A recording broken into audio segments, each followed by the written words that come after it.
Baiklah, sebelumnya saya informasikan dulu bagi teman-teman yang baru melihat channel ini, kalau seandainya channel kita nanti tembus di 5.000 subscriber, saya akan berikan giveaway sebesar 1 juta rupiah kepada subscriber channel ini tentunya, dan teman-teman juga yang bermasalah sama pinjaman online. Jadi yang baru melihat channel ini, silakan teman-teman subscribe dulu dan like-nya, siapa tahu ini bisa menjadi manfaat dan juga berkah untuk kita bersama-sama. Amin amin ya rabbal alamin.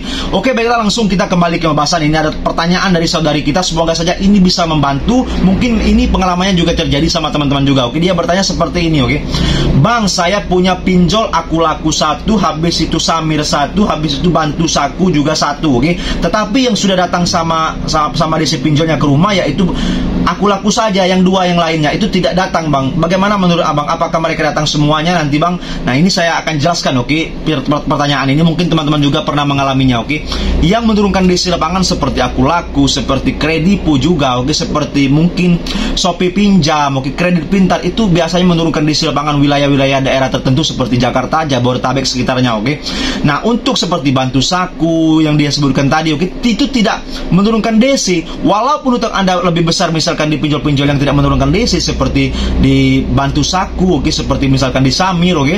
Nah, Anda besar utang di situ, mereka tidak akan datang ke rumah karena mereka tidak ada DC lapangannya. Tetapi kalau ada pinjaman di aku laku, teman-teman, walaupun misalkan 1 juta ataupun 2 juta, oke, hutang Anda di aku laku, itu bisa saja berpotensi didatangkan sama DC pinjol. Apalagi misalkan wilayah Jakarta sekitarnya, itu bisa saja berpotensi. Tetapi tidak usah Anda terlalu hiraukan, Anda khawatirkan. Mereka hanya mengingatkan, tugas mereka hanya mengingatkan. DC pinjol itu hanya mengingatkan. Tidak usah Anda mengikuti perkataan mereka, kemauan mereka. Karena kalau seandainya menuruti kemauan mereka, kalau menuruti kemauan mereka, kehendak mereka, Anda bisa hancur lebur. Oke, bisa saja Anda gali lubang ketutup lubang ke aplikasi lain. Habis itu Anda bisa pinjam sana pinjam sini untuk menutupi hutang Anda. Santai saja, oke, relax saja.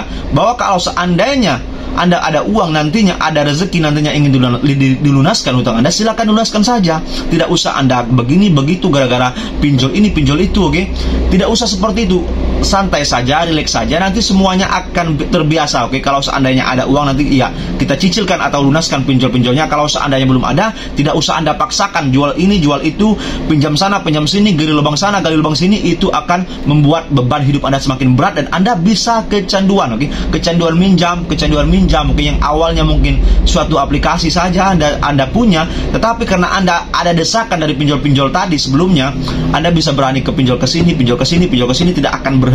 Oke, di HP Anda penuh sama yang namanya aplikasi pinjaman online. Jadi itu bisa membuat Anda kalang kabut dan Anda bisa tidak berpikir positif lagi gara-gara hutang pinjaman online. Saya kira itu, teman-teman, yang paling penting pikiran teman-teman. Yang paling penting, oke, kuatkan mental, hati kalian ademkan saja, tidak usah cemas, khawatirkan, fokus sama pekerjaan Anda hari ini. Siapa tahu ada rezeki lebih, siapa tahu rezeki kita dilancarkan sama Tuhan yang Maha Kuasa. Amin amin ya rabbal alamin. Jadi saya kira itu, teman-teman. Oke, kurang lebih mohon maaf. Assalamualaikum warahmatullahi wabarakatuh. Terima kasih.